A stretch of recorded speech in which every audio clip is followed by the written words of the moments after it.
No gold is not enough.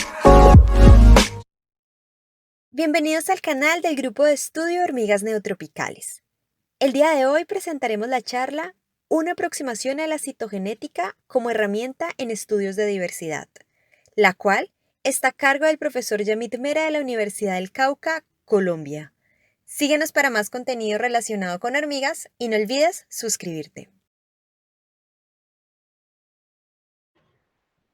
Bueno, siendo las 3:05, damos inicio a nuestro nuevo encuentro mirmecológico. Para nosotros es un placer tenerlos a todos nuevamente en una de nuestras charlas. Agradecemos a Yamit Mera por habernos aceptado la invitación para participar y poder eh, generar otra charla.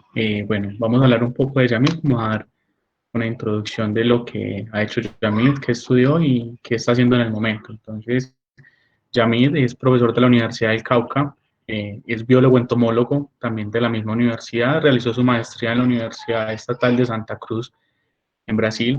Yamid nos habla un poco de que gracias a la posibilidad del intercambio y las alianzas entre las universidades públicas en Colombia, tuvo la oportunidad de ver materias de entomología en la Universidad del Valle, en donde en esa universidad le dio la oportunidad como de tener un panorama más amplio y más rico como de mirar todas las posibilidades que se puede hacer en la mirmecología, lo que hizo que fuera como un amor a primera vista. Como les dije, posteriormente desarrolló su posgrado en la Universidad Estatal de Santa Cruz. Nos dice que lo hizo junto a un grupo de investigadores excelente, donde ratificó ese amor por las hormigas y tuvo la oportunidad de hacer un trabajo de maestría con taxonomía integrativa entre diferentes grupos de hormigas, donde aprendió el uso de varias herramientas apuntadas al entendimiento de este grupo desde un enfoque taxonómico. Yamit en los últimos años viene trabajando en proyectos de diversidad y servicios ecosistémicos con insectos sociales. Sin embargo, nos comenta él que actualmente se encuentra haciendo la caracterización de hormigas con el material colectado en la bota caucana del departamento del Cauca, que este material mirmecológico hace parte de las expediciones que se hacen de Colombia Bio, donde ellos auguran que junto con un grupo de colegas se tienen eh, registros muy interesantes de hormigas para Colombia. Entonces, como les había mencionado, él es docente de la Universidad del Cauca, del programa de biología y orienta a diferentes disciplinas. Se considera un entusiasta, admirador y amante de las hormigas y siempre como que intenta enriquecer aportando al conocimiento de los mismos. Entonces, para nosotros es un placer presentarles a Yamit Mera y ya, muchas gracias a todos y Yamit, puedes ya comenzar con tu presentación. Vamos a desactivar la parte de los comentarios y del chat para poder que la charla no sea como interrumpida por los comentarios y así que el video quede como de la mejor manera para poder después subirlo al canal del grupo. Muchas gracias a todos y te damos la bienvenida, Yamit. Vale, buenas tardes, muchas gracias, Brandon. Muchas gracias a todos pues por estar acá presentes. Veo caras conocidas, es un placer pues tenerlos todos ustedes aquí y pues poder agradecerle a los chicos pues por el espacio que se ha dispuesto precisamente para hablar un poco de hormigas y toda esta temática que de una u otra manera a todos nos apasiona, yo creo, todos los que estamos aquí de una u otra manera estamos unidos por ese factor común que es la taxonomía, las hormigas, la ecología, etcétera. Esperen, yo comparto pantalla. Ahí están viendo ya pantalla. Sí, Yamit, ya se está viendo la pantalla. Vale, déjame ver.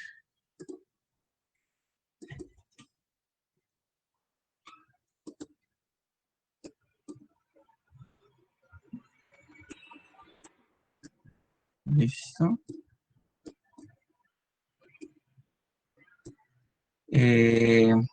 Y bueno,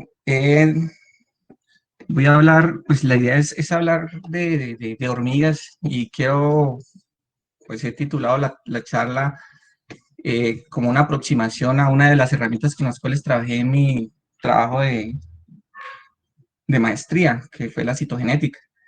Y pues enfocar esto hacia la charla del día de hoy, voy a hablar al final un poco sobre algunos de los resultados que se obtuvo o que obtuve y que pues he tenido o tuve la oportunidad pues de publicar y que vengo también a compartir un poco con ustedes junto con otros resultados que se han encontrado. Eh, bueno, la charla se titula pues, una aproximación a la citogenética como herramienta en estudios de la diversidad de hormigas neotropicales. Es una herramienta la cual pues vengo a hablarles precisamente y entre otras cosas porque es, bueno, aquí en Colombia realmente en insectos no he encontrado información relacionada al respecto. En vertebrados sí he encontrado información pues de algunos investigadores que han venido trabajando en pro de esa herramienta, delucidando algunas preguntas, sobre todo de orden taxonómico, y pues de esa manera pues también han podido, ha tomado un poco de fuerza en algunos grupos, pero en insectos pues realmente no he visto mucho y menos en hormigas. Entonces sé que pues hay otros grupos en otras partes del planeta, pues especialmente Brasil, donde pues es un grupo bastante fuerte y que sería interesante podernos apropiar, poder conocer primero cómo funciona, ese es el propósito de la charla, conocer un poco cómo funciona y engranar motores pues para ver si de alguna manera podemos jalonar todo lo que se puede hacer y todo lo que nos puede apoyar esta herramienta. Empezar así como de lo más simple, como para que nos contextualicemos en lo que significa y en lo que esta herramienta nos puede aportar.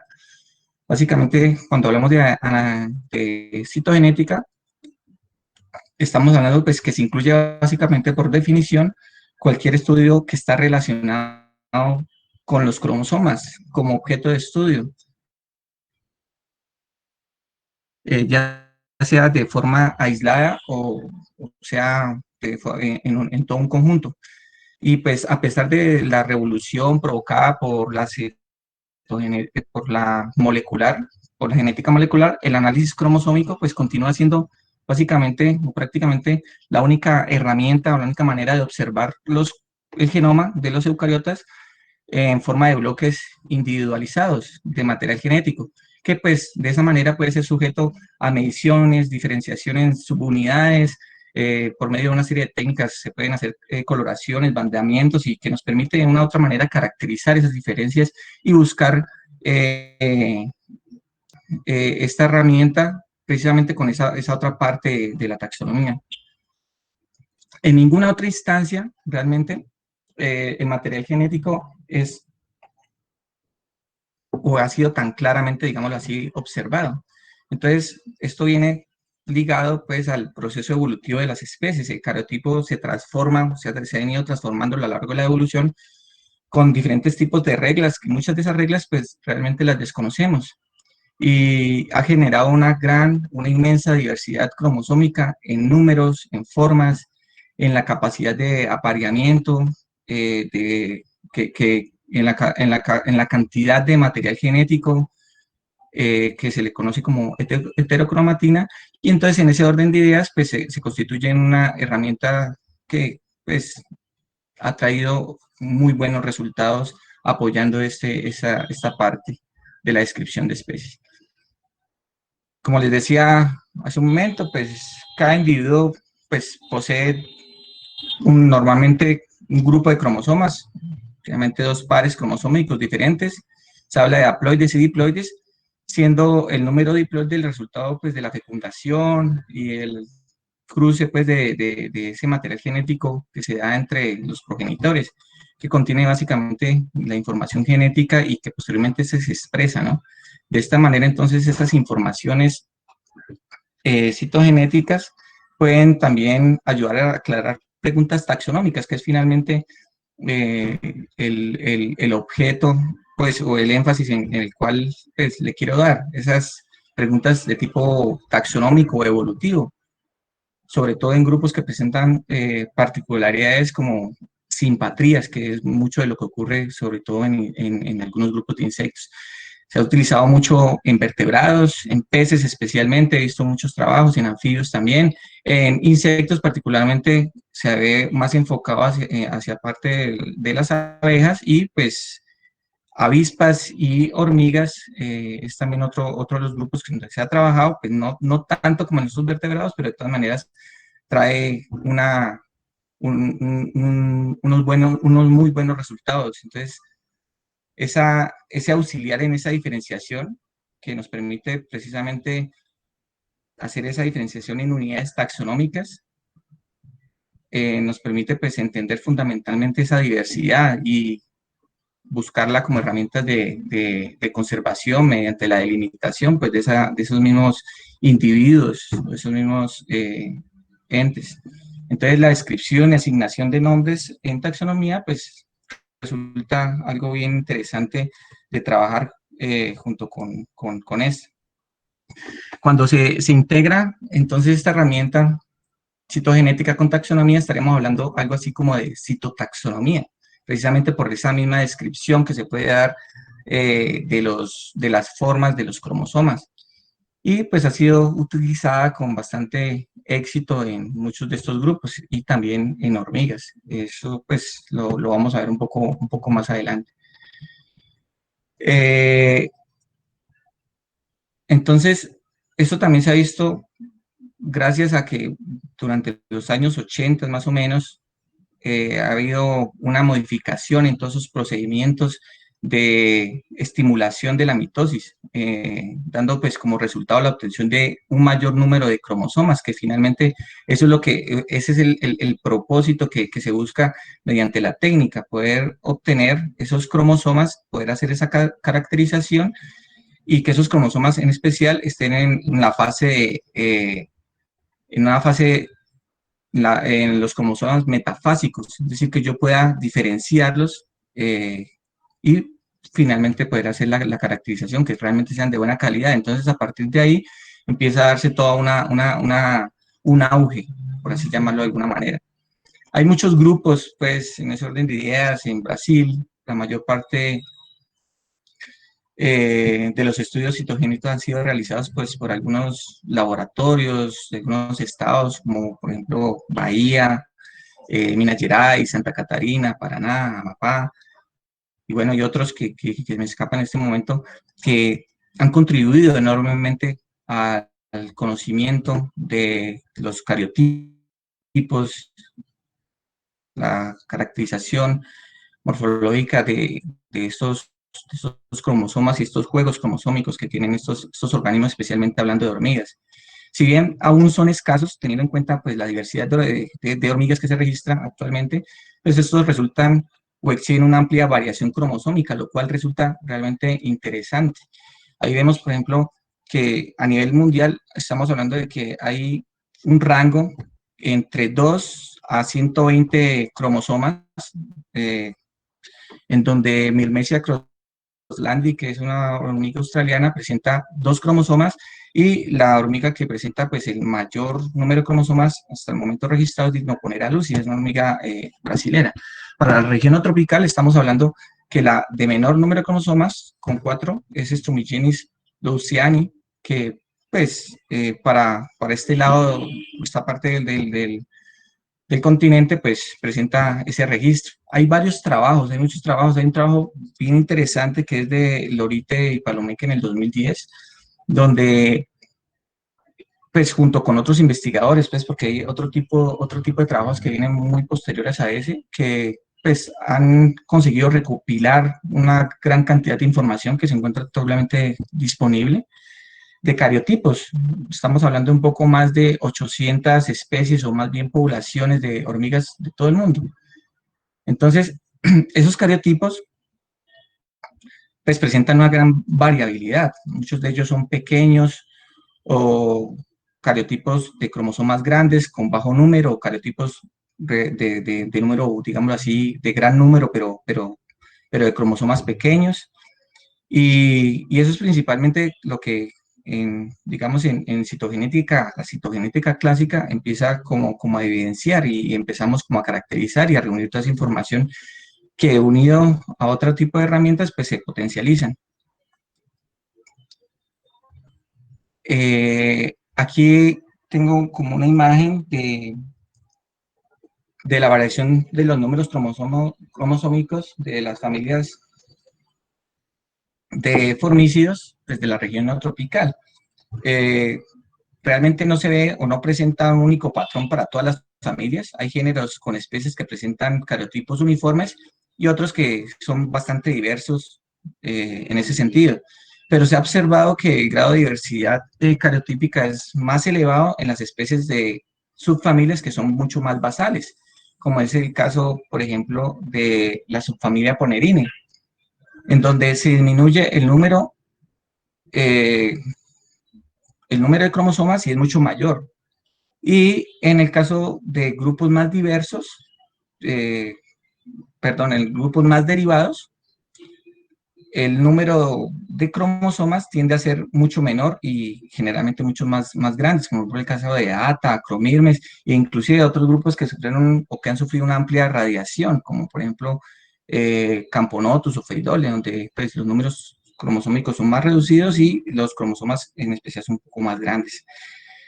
Entonces ahí estamos frente también a una gran variación intragenérica, inclusive, que podemos o que se ha podido evidenciar en los diferentes estudios que se han realizado.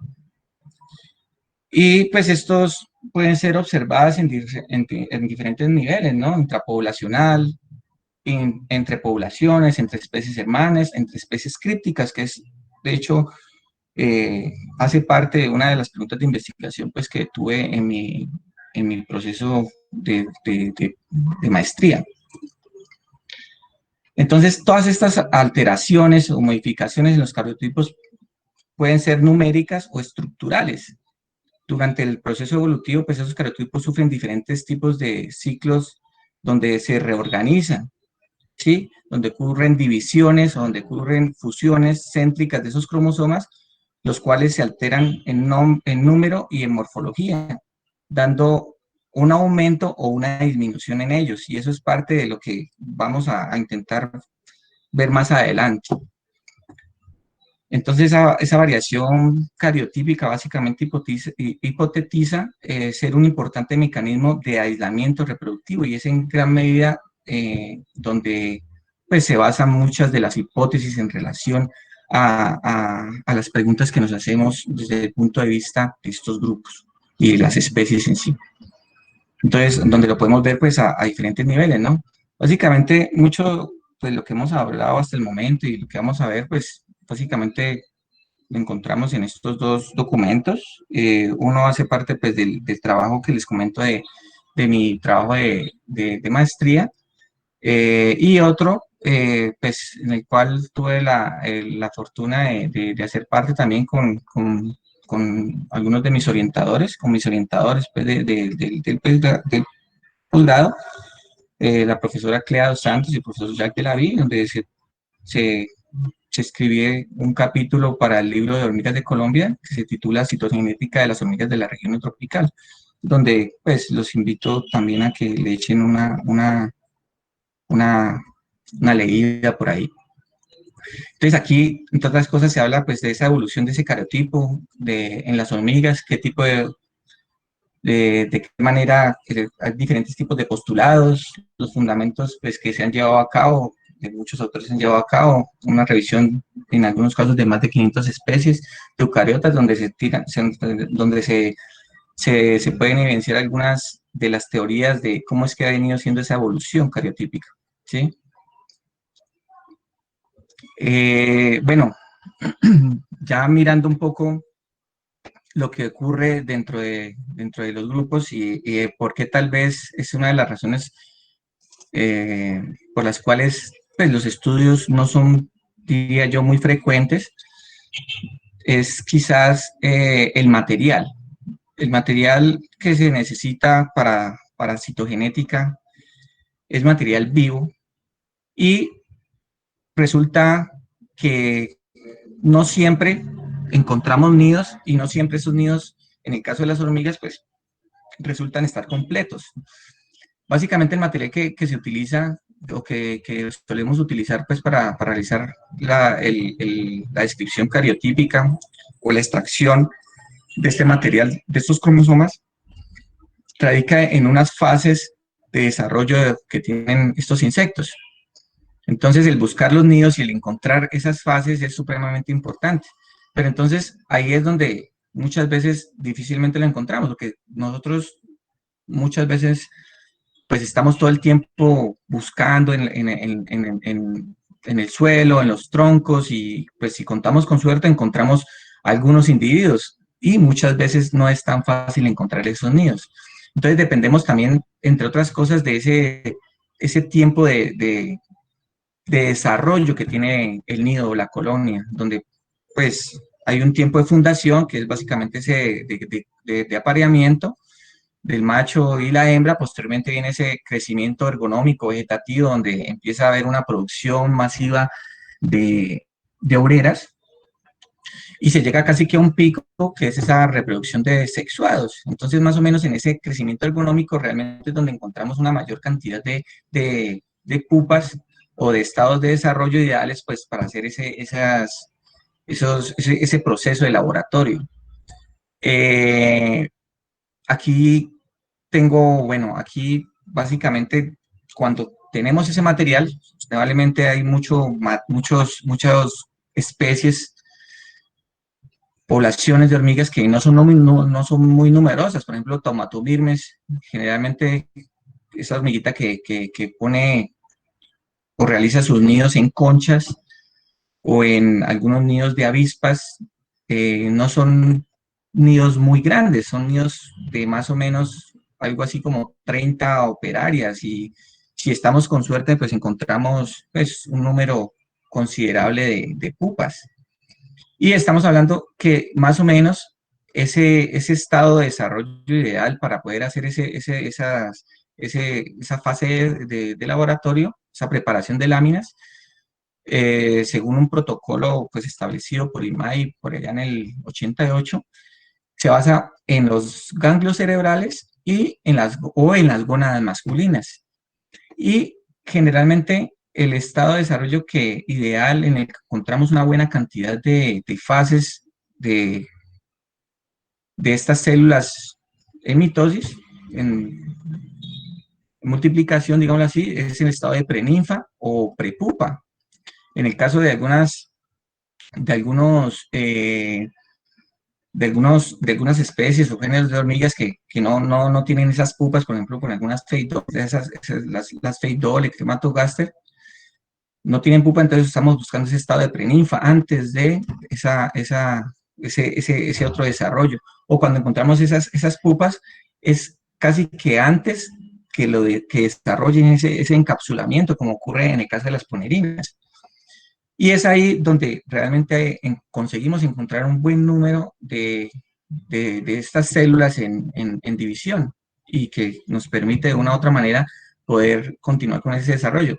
La cuestión, y lo que me ocurría mucho en campo, o en el momento en que recogía estos nidos, es que casi que lo ideal es hacer esto en un corto tiempo, porque cuando pasa mucho tiempo después de colectado el material, puede ocurrir que estas hormiguitas, estos nidos, pues estas colonias se estresen y empiezan a ocurrir inclusive hasta depredaciones. Entonces uno empieza a perder esos estados ninfales que son importantes o cruciales pues, para llevar a cabo la fase de laboratorio. Ya, digamos, teniendo ese material suficiente, listo y demás, lo ideal es al menos que cada colonia uno tenga 6 o 7 placas. De cada una de esas placas, en esos estados de desarrollo podemos tener muchas fases en estado ideal para hacer el conteo de los cromosomas. Entonces, al menos uno estaría hablando de unas 7, 6 a 10 láminas por colonia. ¿Sí? Este es el agente antimitótico, es el reactivo que utilizamos comúnmente pues, para realizar este proceso de desarrollo, este proceso de laboratorio, perdón, que es la colchicina. Generalmente hay otro reactivo que es esa 8-hidroxiquinolina. Eh, Generalmente utilizamos más la colchicina, al menos es como la que, con el reactivo que más he trabajado, y cualquiera de estos dos lo que hace es básicamente es inhibir la polimerización de las proteínas de ese uso mitótico, deteniendo pues la división celular en esas fases en esa metafase. Entonces este fármaco básicamente detiene esa división celular, genera un efecto de acción sobre las proteínas citoesqueléticas del uso mitótico, en donde no permite que haya esa reorganización y ocasiona que los cromosomas, digamos que queden en esa fase. Y de esa manera entonces podemos o nos permite una mejor o una visualización de esas constricciones secundarias de los brazos, de los cromosomas. Además permite un mejor empaquetamiento de esta colchicina de los cromosomas y las aglomeraciones pues, que se puedan dar. Entonces lo ideal es tener bastantes réplicas en esas láminas para posteriormente hacer el conteo y la caracterización y tener pues, una respuesta un poco más clara a esa hipótesis que pronto nos hayamos planteado desde un inicio con el grupo que estemos trabajando. El proceso, bueno, viene siendo, bueno, en el caso de las ponerinas, que fue con el grupo que trabajé, Paquicón y la ARPAX, está esta fase de prepupa, se toman las fases ideales, se hace una disección, en este caso generalmente fue de los ganglios cerebrales, también de las gónadas masculinas en algunos casos, y se hace una disociación de ese material junto con la colchicina, otros reactivos. Posteriormente, bueno, junto con esa disociación se hace en diferentes tipos de soluciones que permiten precisamente que haya esa distensión y organización de esos cromosomas y que queden en la fase que necesitamos en esos portaobjetos. Y posteriormente se hace ya la fijación como tal, se colorean con un reactivo llamado GIMSA, y con ayuda de contraste de luz en los microscopios se hacen esas caracterizaciones, se empieza a observar el número, la forma de todos los cromosomas, y ya se hace la caracterización como tal. No sé si aquí está un poco más detallado lo de las técnicas, la coloración convencional, que es la GIMSA, que le da coloración a esas proteínas asociadas en el DNA. Hay otro tipo de técnicas, es esa coloración secuencial, que consiste básicamente en la aplicación de colorantes fluorocromos que absorben luz en una determinada longitud de onda, y cuando son absorbidos se emite una onda, una longitud de onda diferente. Entonces ellos florecen cuando son excitados por luz de una longitud de onda, de tal manera que nos permite poder ver en ese contraste básicamente algunas regiones que presentan buenas cantidades de información genética heterocromatina, y de acuerdo a las posiciones, pues se lanzan hipótesis con relación a esos aglomerados que hay. Básicamente hay dos tipos, que es la DAPI o el CMA3, que es el DAPI es 4,6 diamidino 2 fenilón, ¿qué? Perdón, fenilindole, que él se va a pegar básicamente a las regiones ricas en adeninas, tiaminas. Y está la cromatina C3, que es el otro que se va a pegar básicamente a las regiones de esos cromosomas que son ricas en guanina, citosina.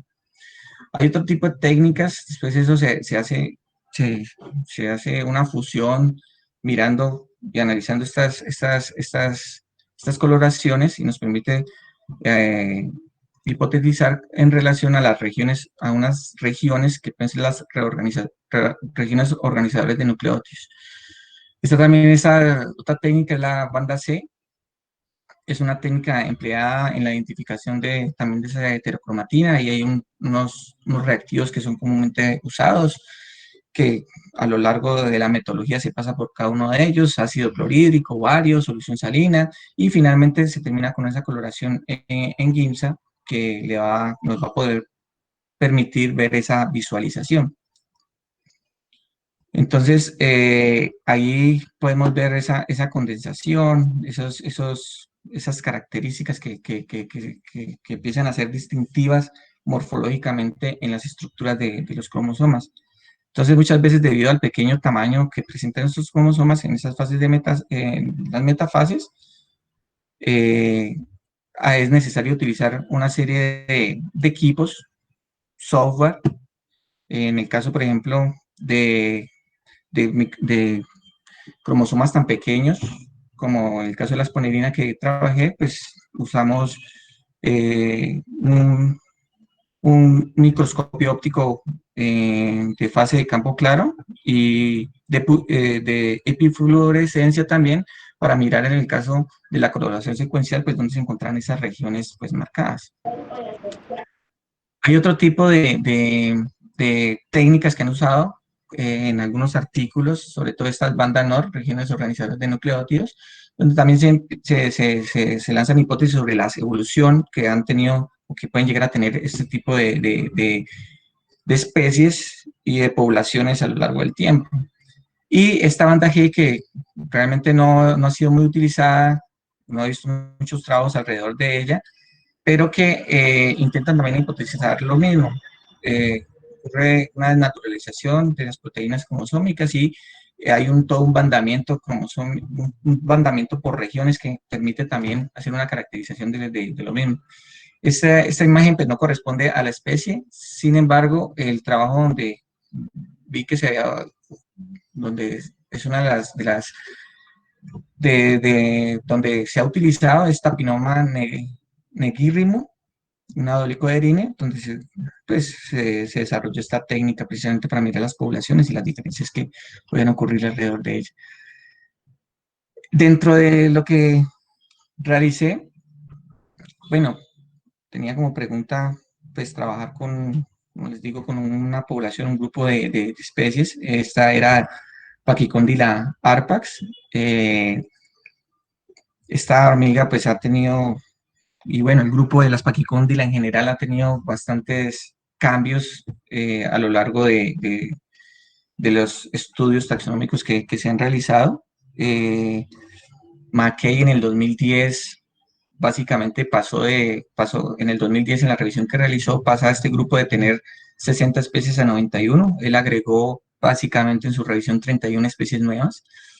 Posteriormente, ahí estaban varios géneros, digámoslo así, mezclados. Una revisión que realizó Smith y Shattuck en el 2014, ya se hace una reorganización y se saca ya, digamos, este grupo queda un poco más reducido, de tal manera que Pachycondyla pasa de tener toda esa cantidad de especies casi solamente 11 especies, en donde dentro del grupo pues se encuentra esta Pachycondyla arpas, que fue el tema mi trabajo. En el trabajo que les comento de Schmidt, se habla de que él deja claro que existe una apomorfía para sustentar que no existe una apomorfía para sustentar la monofilia del grupo como tal. Y de hecho, en otros trabajos que se han realizado precisamente en citogenética se corrobora esto. La variación cariotípica que hay dentro del grupo es bastante grande, y una de las características que les comentaba inicialmente es que presenta pues cromosomas bastante pequeños, lo cual también resulta ser un desafío a la hora de analizar este material. Entonces, esos resultados citogenéticos también refuerzan precisamente esa idea de parafilia pues, que hay dentro del grupo como tal. Bueno, este grupo o esta especie en particular pues presenta una amplia distribución. Vemos que viene desde el sur de Estados Unidos hasta el norte de Argentina. Es considerada por muchos investigadores pues como una de las especies más comunes del Nuevo Mundo, pues. por su amplia distribución y ha sido pues de especial interés, inclusive hoy sé que hay otros investigadores, otras personas que también están trabajando a nivel morfológico con ella. Hay bastante interés para diferentes investigadores, donde esos estudios pues, finalmente buscan validar si esa es una única especie o agrega un conjunto de especies circunvecinas o próximas entre sí, que son pues compatibles. Busca validar realmente si pues, se trata de una especie o un grupo de especies. Y es básicamente, a pesar de que a lo largo de su de las revisiones y demás que se ha evidenciado por muchos taxónomos, se ve una gran, digamos así, variabilidad dentro de la parte taxonómica. Brown en el 50 sinonimiza muchas de ellas que aparentemente eran diferentes, precisamente por las débiles, de los débiles argumentos, pues que las descripciones eran muy sucintas en dividir la especie y él sinonimiza nuevamente todo y todo hasta el momento pues se encuentra bajo una sola denominación que es Pachycondyla arpax. Entonces hasta hoy la encontramos caracterizada pues como una única. Que hay algunas de las fotos pues que tenemos de ese material pues que conseguí reunir en mi trabajo, donde pues hay unas diferencias bastante interesantes y marcadas cuando uno empieza a mirar el grupo como tal. Y pues realmente se desconoce si esta especie en este momento es el resultado de diferentes grupos genotípicos, lo que demostraría la existencia de una gran variación cariotípica de especies crípticas, contemplándose la posibilidad de tratarse de un complejo con múltiples especies en todo el neotrópico. Entonces, ahí hay varias cosas, o si se trata simplemente de una variabilidad morfológica con múltiples caracteres plásticos. Digamos que eso es como lo que se busca ahí. Como por ejemplo, cosas como esa cadena pronotal en algunas poblaciones viene siendo menos marcada, en la parte de la cabeza, las coloraciones, la misma cutícula, en algunos casos es mucho más lisa, en otros más rugosa. Entonces hay toda una cantidad de caracteres morfológicos que han hecho pensar precisamente esto.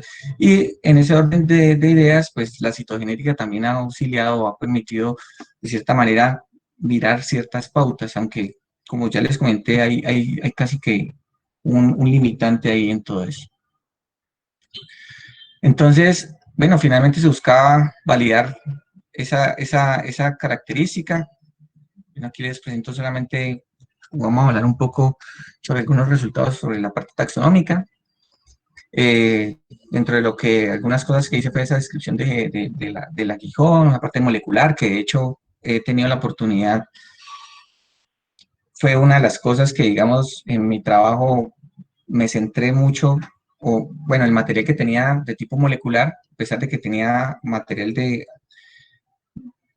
algunas partes de toda su distribución, de la parte de Centroamérica, la mayor cantidad de material que tenía era de Brasil.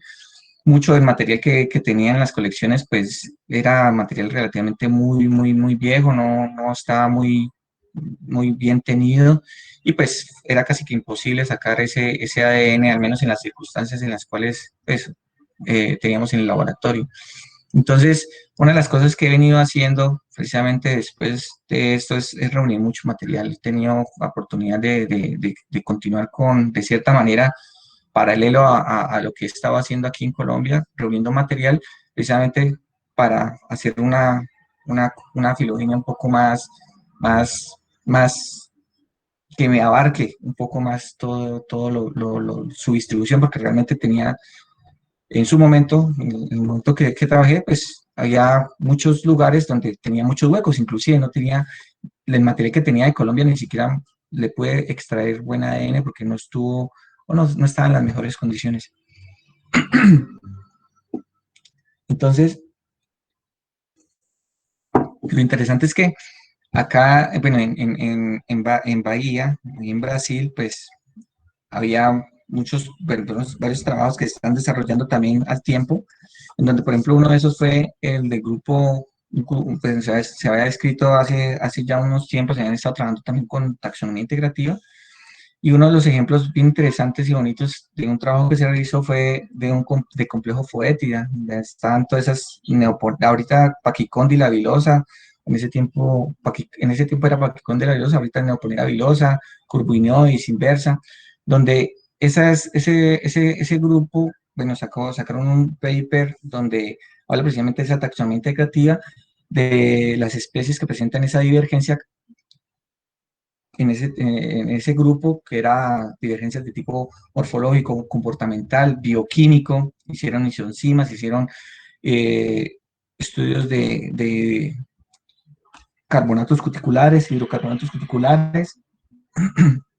Entonces, todas esas herramientas de una u otra manera respondían de una manera bien interesante a ese grupo. Posteriormente vinieron otros investigadores, y Tana, por ejemplo, trabajó con ese grupo donde también integró una serie de herramientas que permitió de cierta manera poder separar y poder esclarecer un poco la taxonomía de ese grupo. Igual, dentro de la parte de citogenética, se ha apoyado en gran medida muchos otros tipos de estudios, precisamente buscando dilucidar esas intrincadas cosas que ocurren muchas veces hacia ese nivel. Entonces es claro, de cierta manera, que esos cambios estructurales en los cromosomas alteran la secuencia de los genes y pueden tener profundos efectos sobre la relación entre la recombinación genética y la selección natural. Finalmente, son esas cosas, en última instancia, las que terminan haciendo que esos organismos se adapten y que tengan cambios circunstanciales en su comportamiento, morfología, y que generen esos patrones que de una u otra manera nos permiten a nosotros poderlos diferenciar. Entonces, en esa parte del trabajo, pues yo lamentablemente no tuve la oportunidad de tener material pues, de toda su distribución. Entonces, precisamente porque la consecución del material no siempre es fácil. Entonces, el material básicamente vino de estos cuatro lugares en el sureste de Bahía, en donde pues, se obtuvieron colonias de la reserva, de una reserva conocida como Reserva Biológica 1, del Centro de Investigación del Cacao en Ileus, del otro Centro de Investigación del Cacao en Barrolandia, una reserva que se llama Reserva Ecológica de Michelin, y a partir de ahí, pues entonces se lanzó, se hizo, con las colonias que se colectaron, pues se hizo la caracterización, encontrando unos resultados que pues, como los vemos ahí, de cada una de esas poblaciones, básicamente encontramos dos tipos de cariotipos, de 90 y 92 cromosomas, presentándose una variación dentro de esta especie de 90 a 96, porque había un trabajo que fue realizado por Mariano en el 2012, donde hacía una caracterización precisamente de unas colonias que encontró, donde encontraba 96 cromosomas.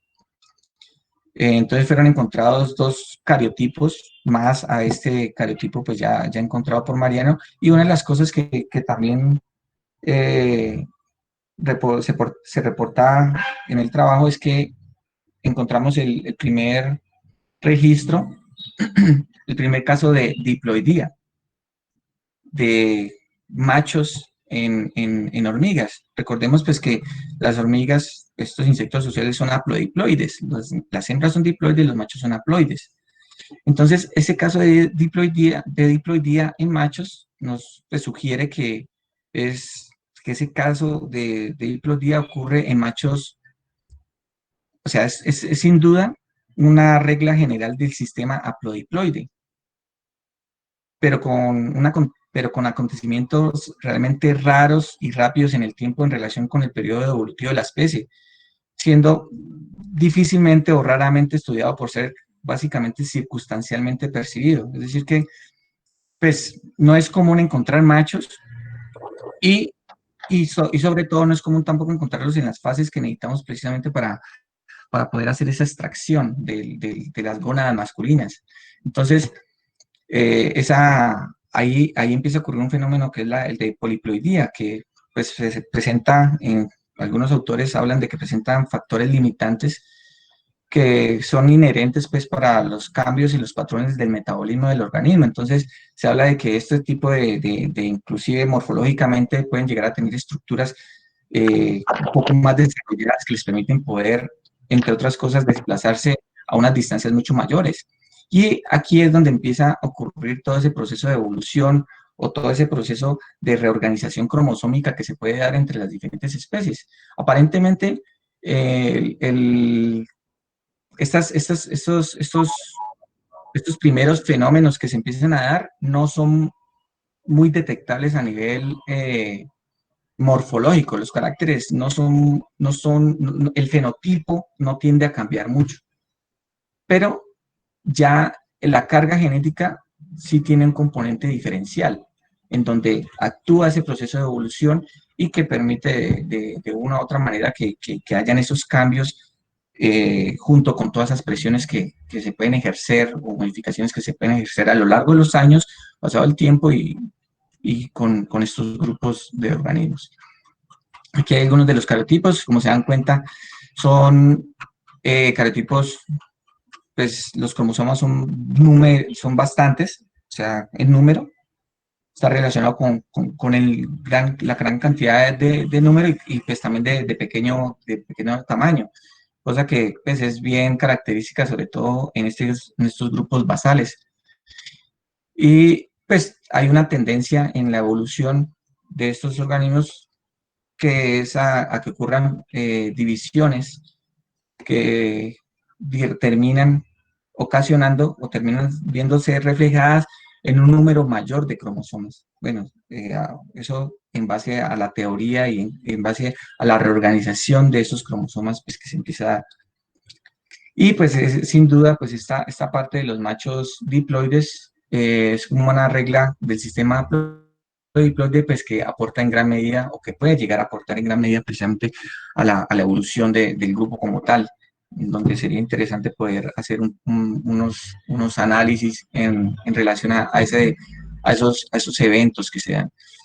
Entonces, esta es la otra técnica que se implementó también, pues que es con los fluorocromos, la coloración con fluorocromos. Fueron observadas dos marcaciones comunes para las diferentes poblaciones que se encuentran localizadas en las regiones pericentroméricas del par metacéntrico de cada uno de los carotipos estudiados y fueron observadas marcaciones negativas en el caso de DAPI, correspondientes a las marcaciones positivas en el caso de los fluorocromos de SMA3, de cromatina A3.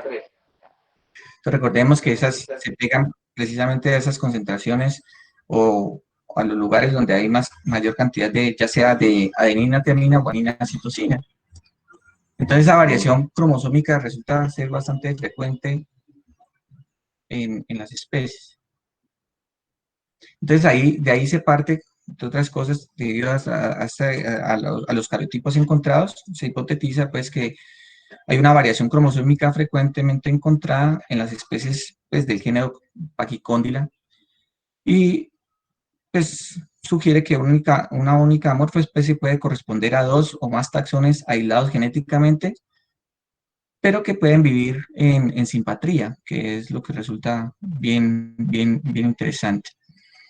Bueno, a modo de conclusiones, pues vemos que hay poca variación realmente en relación a otros grupos pues que se han estudiado, hay poca variación entre las diferentes poblaciones colectadas en Ileus, Una, Grapivuna y Barrolandia. Recordemos que realmente estaba un poco restricto en cuanto a la distribución, precisamente por la consecución de los nidos.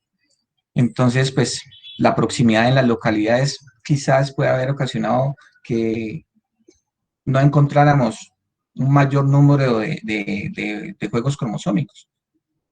Sin embargo, por ejemplo, un complejo apicalis, que básicamente tiene una distribución muy similar, ellos pues, se han encontrado una diferenciación mucho más grande, básicamente en poblaciones de entre Argentina, Paraguay, Brasil, han sido observados variaciones cariótipicas de entre 36, 40, 68 cromosomas, lo cual resulta bien interesante en ese orden de ideas.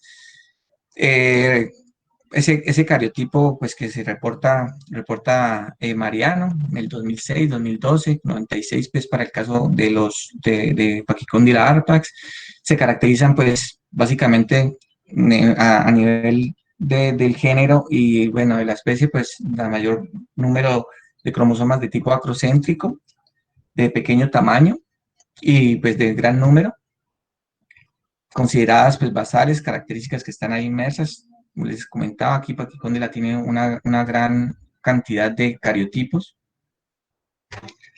En el caso de los machos, pues poco número de eventos registrados en la literatura, realmente son escasos. Este modelo puede ser un modelo de especiación rápida, bastante interesante. Si comparado con el tiempo total de evolución de la especie, entonces tendríamos inicialmente como base un genoma poco modificado, donde los genes pueden ser dispersos en un número más elevado de cromosomas, con poca o sin ninguna secuencia, pues a priori, donde se afecte realmente el fenotipo de la especie. Entonces, ya, digamos, con más generaciones y demás, pues se puede hipotetizar que hay ciertos cambios de acuerdo a la adaptabilidad que pueden llegar a tener estas poblaciones en esos nuevos lugares donde tal vez se colonizan. Es un hecho, pues, poco frecuente, registrado en la literatura. Realmente se habla de algunos pocos eventos donde se ha podido registrar. Y lo interesante aquí es que esos machos diploides, pues ya en el momento en que tienen su descendencia, se habla de que van a aportar el doble material genético. Y es ahí donde algunos trabajos hipotetizan y evidencian que pues hay un aumento, o sea, al haber un aumento nuclear, ese aumento nuclear en las células se refleja en el aumento en el volumen celular y eso se ve reflejado aparentemente en las estructuras o en las características del individuo, teniendo un desarrollo mucho mayor y en el caso de los machos, pues pudiendo tener un mayor alcance de vuelo. Algunos trabajos en donde se ha visto esto, pues son un poco antiguos, en donde se involucran las especies Crematogaster, Camponotus, Solenopsis, Lasius. ¿Sí? Entonces, de este modo, pues, la variación cariotípica observada en una misma región, en el caso de Pachycondyla arpas, es acompañada pues, de una diferenciación pues, relativamente poca a nivel morfológico, ya hablando de los especímenes. Pero, sin embargo, esas morfoespecies se separan claramente en el número de cromosomas, evidenciando la existencia de especies crípticas, como ha sido observado en otras especies, inclusive del mismo género. Sin embargo, fue evidenciada una diferenciación morfológica, o sea, se ha podido registrar una diferenciación morfológica un poco más grande en toda la distribución de la especie. Ha sido rastreada por diferentes trabajos que se han publicado a lo largo del tiempo. Sería muy interesante poder ver este mismo reflejo en cuanto al aporte de la citogenética. Sin embargo, pues hace falta pues, poder conseguir ese material y evidenciar realmente esa diferencia, a ver si realmente es así o no es así. Se hace necesario pues, el desarrollo pues, de nuevos estudios que nos permitan aclarar mucho más la caracterización cariotípica de ARPAX y pues obviamente que esto se pueda ver reflejado en una mayor área. Entonces, aquí, pues, de una u otra manera, quiero destacar pues, la contribución que esta herramienta nos puede dar, las hipótesis que podemos formular alrededor de ella para la comprensión de las alteraciones cromosómicas y de los mecanismos de aislamiento reproductivo que pueden llegar a tener muchas especies y que realmente nos pueden llegar a auxiliar. Y bueno, es eso. Muchas gracias a todos pues por su atención y y por haber escuchado pues todo lo que tenía para presentar. Y no sé si Yamil, tengan muchas preguntas. gracias, Yamil, te agradecemos a vos por armar esa presentación. Entonces, empecemos con la sección de preguntas. Las personas que tengan preguntas se va a activar en sus momentos la parte de los comentarios para que puedan hacerla, o si la quieren hacer directamente, pueden activar su cámara de micrófono para hacerla a Yamil personalmente.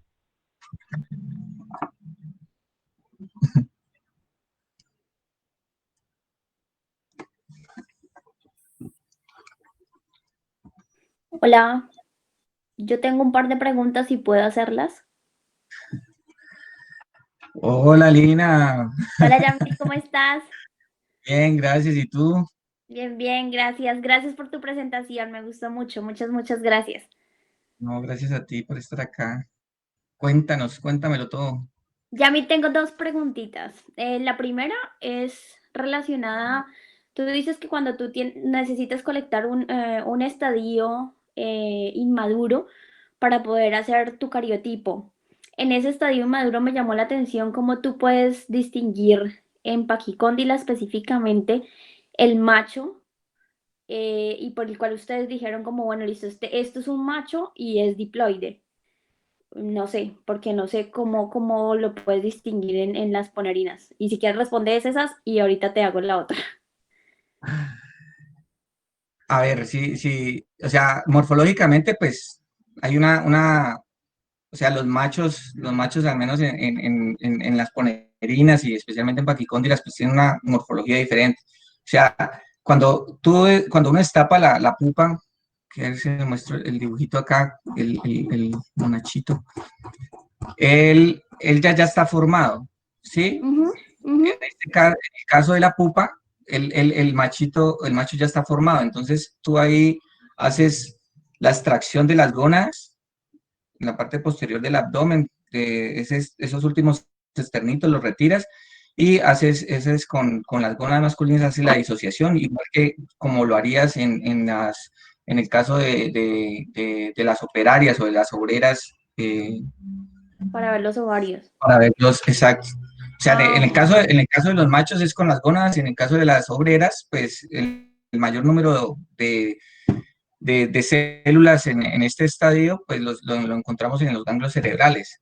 Entonces es en esta fase de preninfa, pues, que se desarrolla. En el caso de las ponerinas, pues es casi que antes que ellas se encapsulen, pues, ese otro recubrimiento, en esa pupa, porque ¿sí? en ese estadio tú morfológicamente realmente no ves, por ejemplo, no sé, las alas o algo así que puedas realmente decir, bueno, esto es de un macho o algo así. Tienes que Es, hacer disección de gónadas directamente. sí, pero en el caso de los machos, ya, o sea, teniendo tú el macho, o sea, tú ya lo ves formado, ¿sí? Ah, ok. Ya tiene, digamos, una estructura un poco más desarrollada. Entonces es mucho más fácil desde ese punto de vista poder hacerle la disociación, Ah, ¿sí? ok, listo.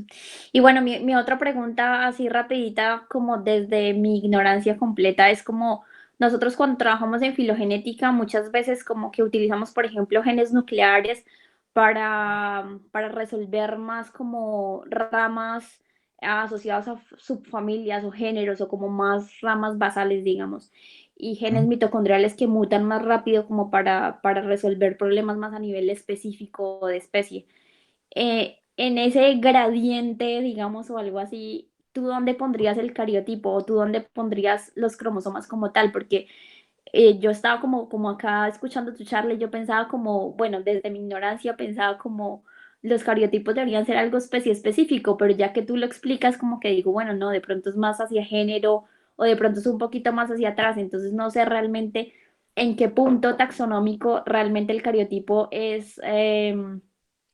ayuda a resolver algo taxonómicamente. Bueno, es que ahí, bueno, uno parte desde la parte clásica, digámoslo, de la descripción de los cromosomas. Digamos que ahí tenemos una primera aproximación, o podríamos tener una primera aproximación de acuerdo al cariotipo que se encuentre dentro de las especies que estamos trabajando. y podemos empezar a pensar qué hay ahí.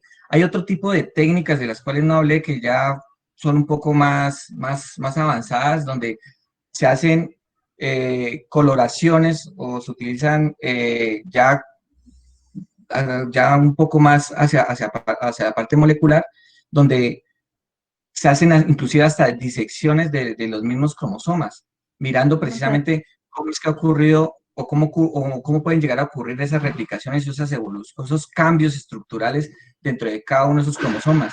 Hay un trabajo que habla de Dino Ponera, donde se buscan unas regiones organizadoras de nucleótidos, que es digamos, una masa así heterocromatina constitutiva que hay ahí, donde se le hace rastreo con microsatélites y otro tipo de cosas para mirar estructuralmente cómo es que están organizados e hipotetizar qué es lo que está, qué es lo que viene siendo derivado de eso.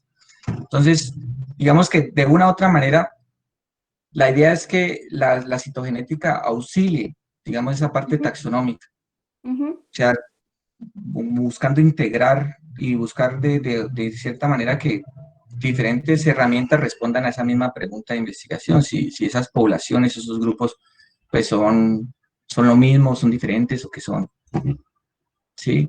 Por eso me parece súper bonito y interesante, porque la parte de los machos, sobre todo con esas poliploidías, eso me llamó mucho la atención. Realmente no hay como trabajos alrededor de eso, precisamente porque es difícil ya encontrar los machos, Claro. pero esos machos cuando vienen diploides, lo que van a hacer, o sea, lo que ocurriría en muchos casos que se habla es que esos machos no consiguen de cierta manera sobrevivir en gran medida, pero si lo hacen, lo que ocurriría sería que aportarían el doble de cromosomas de lo que normalmente hacen. Entonces eso se vería reflejado casi que en última instancia en esa parte genética, ¿no? Sí, claro, sería súper chévere hacer la caracterización citogenética de los machos. ¿Puedes mantener algunas colonias en tu laboratorio?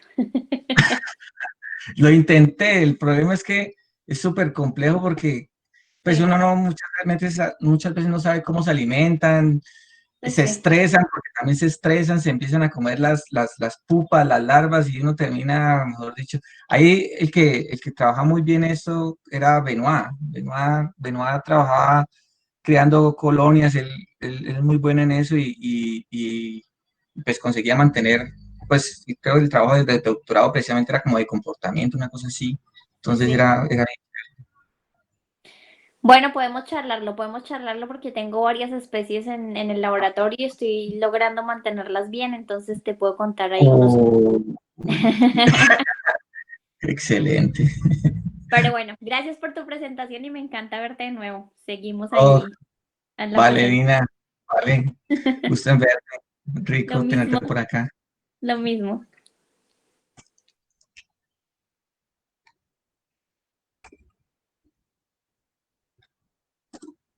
No sé si tengan otra inquietud, pregunta.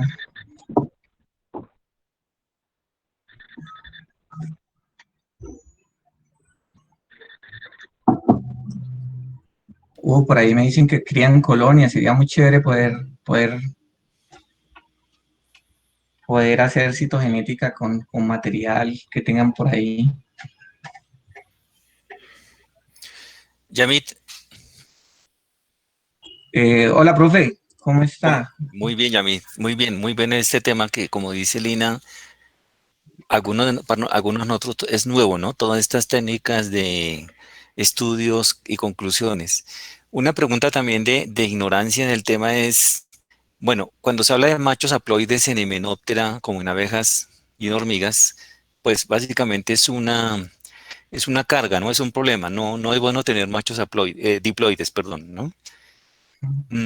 Pero también he leído por ahí que en Hymenoptera los machos conservan la diploidía en los músculos solamente y no en el resto del cuerpo, excepto la superfamilia Xieloidea, ¿no? El resto de Hymenoptera se encuentra ese fenómeno. ¿Ustedes han leído algo al respecto? ¿Qué diferencia tiene que solamente una parte del cuerpo tenga diploidía y el resto sea haploide? Uf, uy, profe, la verdad no sabría decirte, profe, porque no, no, realmente realmente inclusive desconocía que hubiese esa diferenciación inclusive en el mismo organismo, que hubiera las dos cosas. Sería Sí, es interesante, ¿verdad? un artículo creo que en Cell donde dice los machos inventan la diploidía. Y es algo que pues realmente yo no sabía, he leído sobre Menótero y ha sido una sorpresa. Ese estudio, no sé si es con qué tan extenso, pero ahí dicen que una sinapomorfia himenótera, excepto Siloidea, que es un grupo, es el grupo hermano del resto de Menótera, un grupo muy viejo, ¿no? Ujú. De hecho, en Siloidea no se sabe si son aplodiploides como el resto de Menótera, ¿no? Es que restituyen la diploidía en los músculos solamente. Entonces me llamó la atención porque, bueno, uno puede decir, son parcialmente diploides y esa diploidía, ¿cómo es? Es decir, es lo mismo que la diploidía de las hembras, es diferente, ¿qué función tiene? Pues es una pregunta de curiosidad que surgió este artículo, pero por lo visto, pues hay que leer un poco más a ver si alguien Ujú. nos da más luces, ¿no? Al respecto y qué importancia evolutiva pueda tener eso. Uy, profe, sería excelente poder explorar alrededor de eso. Es que hay muchas cosas que uno todavía no termina de explicarse igual, pero Sí, y el otro tema, Yamid, es con cromosomas. A veces parece que son muy útiles y otras veces como inútiles. Es decir, a veces como que no dicen nada y otras veces como que dicen mucho. Y es un poco también con el tema que hablaba al principio Elina María, ¿no? Uno dice, ¿para qué nos sirven? Digamos, además de hablar de algunos eventos evolutivos como duplicación de número de cromosomas o fusión de cromosomas, etcétera, ¿no? Ve uno que en algunos casos los cromosomas no sirven para separar especies, sino que están como a un nivel más grande, como géneros o tribus. Y en otros casos hay insectos en los cuales dentro de la misma especie hay variación en el número de cromosomas, siendo la misma especie, ¿no? Estamos hablando de una población, de poblaciones dentro de una especie. Entonces parece que los cromosomas hay que ver con cuidado en dónde se da ese tipo de variación y qué utilidad puedan tener. sí, profe, eso es verdad, pero también es cierto que las poblaciones, muchas veces en las poblaciones donde se ha trabajado, realmente los estudios son muy escasos, o sea, hay como, se habla como o sea, no hay como una continuidad tal vez en ese gradiente como para uno tener suficiente información y realmente ver mucho más a fondo qué puede estar ocurriendo. Sí, de hecho, hay unos trabajos bien interesantes en Atini que no me acuerdo, no me recuerdo ahorita, pero ese grupo en Minas Gerais, Viçosa, que han trabajado e hipotetizan, o sea, cuando han estudiado muchos géneros y muchas especies, tanto que ya tienen, digámoslo así, encajado de cierta manera los números de cromosomas y demás, y con herramientas moleculares y intentan o han intentado precisamente dilucidar eh, el límite que puede ocurrir entre esas especies. Y siempre piden, o sea, o siempre se busca de una otra manera, pues es necesario buscar el acompañamiento de esa parte taxonómica, porque no tiene caso, pensaría que estar separando, cuando pues posteriormente va a ser mucho más complicado precisamente en las colecciones poderlo hacer, ¿sí? Sí. Pero es ahí donde tal vez desde esa parte taxonómica y desde la caracterización, tal vez buscar herramientas que permitan de cierta manera apoyar esas hipótesis e intentar como mirar eso también. Una última observación. Ustedes allá en Brasil, en Bahía, descubrieron el número de cromosoma más alto de hormigas, ¿cierto? Que sería 102, creo, el de Ninoponera. Sí, 120, profe, si no Ah, estoy mal, era 120. Ujú. 120. Eso significa, de pronto en hormigas es el caso más extremo de variación, donde las Myrmecia pilosula de Australia tienen, creo que solamente dos cromosomas, dos N2, y el Sí, otro extremo profe. 120. Eso es, en otros animales es difícil encontrar esa variación tan grande, ¿no? Sí, sí, sí, eso es verdad. O sea, en otros animales no he visto, al menos no he encontrado que tengan como ese rango pues tan grande y tan amplio. Y es curioso precisamente también en ponerinas, porque cuando vemos ponerinas, pues que es un grupo que ha sido particularmente de interés para muchos de los investigadores que trabajan con citogenética, no sé si es porque es uno de los más estudiados o porque es el grupo más basal, pero la variación en cuanto a los carotipos encontrados es bastante grande. Entonces, ese tipo de cosas también como que llaman bastante la atención y los cromosomas son muy pequeños. Entonces, también se vuelve un reto pues poder hacer la caracterización de los mismos. Igual en Dinoponer. Gracias, Yamit, por esta charla y estos comentarios. Vale, profe, muchas gracias a usted. Bueno, Yamil, en la parte de los comentarios, Norma Beatriz Gorosito te pregunta, te agradece por la presentación y te dice como, si los machos diploides no sobreviven mucho, entonces serviría para un aporte de variabilidad y la aparición de estos machos diploides podría estar como relacionada a una alta endogamia. Bueno, sí, eso hay muchas preguntas alrededor de esos machos, precisamente porque lamentablemente en hormigas casi que los encontramos en cierto ciclo del nido, ¿sí? Y generalmente la presencia de ellos pues es relativamente muy baja. Entonces, sería interesante pues mirar desde esa parte biológica qué puede estar ocurriendo. Lo bacano, digamos, del asunto acá es que a partir de aquí pueden salir muchas otras preguntas y muchas cosas que de una u otra manera sería interesante no sé, muchas otras personas se unieran aquí a resolver junto con con otro tipo de preguntas, pues qué puede estar ocurriendo, ¿no? Ahorita, por ejemplo, estaba mirando que muchos chicos, bueno, últimamente en los últimos años he visto muchas personas que crían hormigas y las crían como hobbies o ya sea por cuestiones de trabajo, investigación, pero que es un material súper interesante y súper bueno que podría ayudarnos de cierta manera a resolver ese tipo de preguntas. Ok, también la profe Fabiana Cueso aporta y dice que quizás la respuesta tenga que ver con una endogamia elevada. ¿Sí? Los machos diploides, ella cree haberlo leído como en algo así como lo de las abejas meliponinas. Sí, es verdad también. Se habla mucho de eso.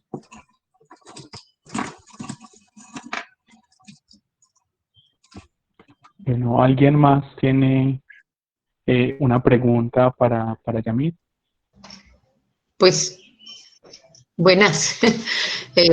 Hola, No profe. sé, muchas gracias, Yami, por tu charla interesantísima. Pues la mía, yo creo que es una pregunta un poquito, pues al mismo tiempo jocosa y tal vez por mi ignorancia, pero digamos, o probablemente por mi ignorancia, digamos, en el caso de los humanos y vertebrados, las unidades reproductivas que somos los individuos, un cambio en el número de cromosomas puede traer pues los llamados síndromes ¿no? y problemas que podrían llegar o no a ser adaptativos. Pero en el caso de hormigas, me pregunto cuál puede ser las consecuencias que en una colonia hayan, digamos, esos cambios del número de cromosomas y a qué se debe saber, a qué se deben y si eso es adaptativo o son fallas o eso qué consecuencias tiene a nivel ecológico.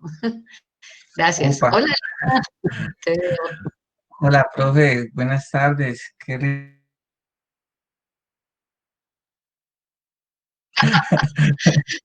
No, es Mentira, que profe. No, la parte jocosa es que yo no me imagino una hormiga mongólica. profe, pues realmente eso, pues no he visto mucha información, pero sí es curioso porque en algunos documentos muy aislados e inclusive en internet se consiguen ver muchas veces malformaciones. Aparentemente, o se pensaría que este tipo de individuos pues no conseguirían sobrevivir. De cierta manera, eso puede tener repercusiones precisamente también a nivel reproductivo. Y de hecho, en esa parte que se habla de estos machos que son diploides, pues en gran medida se habla de que tiene que ver con eso, que ese tipo de aumento cromosómico puede traer como consecuencias precisamente que esa especie o que mejor dicho, que no consiga sobrevivir realmente ese macho, esa parte reproductiva. Lo que sí es que no sé si tal vez a partir de esa cantidad o sea, depende de lo circunstancial en que ocurran este tipo de eventos, pues no sé qué tan factible sea que hayan esas adaptaciones. Supongo que en algún momento deberían ocurrir algún tipo de adaptación que permita, de cierta manera, obviamente con pequeñas mutaciones, pues como se ha evidenciado de cierta manera en la parte de filogenetia, pequeñas modificaciones que se dan durante muchos o gran cantidad de años en que permita que esa especie se pueda diferenciar, una cosa así, pero realmente eso sería bastante complejo de evaluar y de medir precisamente por lo poco circunstancial que se puede encontrar. Sería, no sé, mirarlo, o sea, sería bien complejo poder ver algo así, poderlo realmente evidenciar. Pero pues, no sé, el tiempo lo dirá, tal vez más Gracias, adelante. disculpen ahí por la... No, que profe, muchas gracias por la asistencia.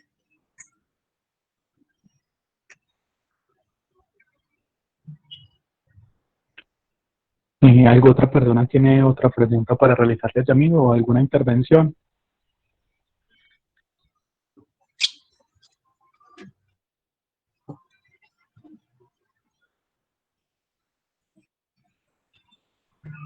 Y Yamil, creemos como que ya se acabaron las preguntas de las personas. Realmente lo que las personas también te decían en los comentarios como muchas gracias por tu presentación y que está excelente. De parte del grupo de estudios hormigas tropicales, queremos agradecerte por aceptar la invitación y haber realizado tan maravillosa charla y darnos otras perspectivas desde la parte del estudio de las hormigas.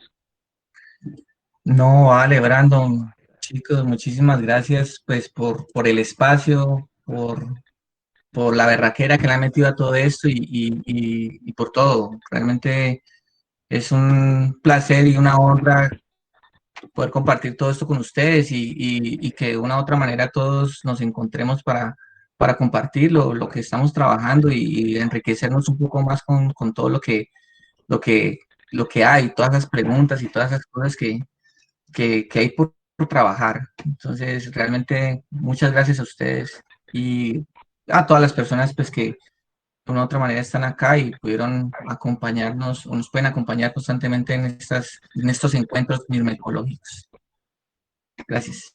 Justamente, Yamis, muchas gracias a vos y a todas las personas que asistieron. Nos invitamos para que estén pendientes de los próximos encuentros que vamos a tener y también para que estén pendientes del primer simposio americano de mirmecología y que ya se están mostrando las magistrales y posteriormente las mesas redondas sobre las cuales se va a desarrollar también el simposio. Entonces, para que estén pendientes. Muchas gracias a todos y entonces damos por finalizada esta reunión. Muchas gracias.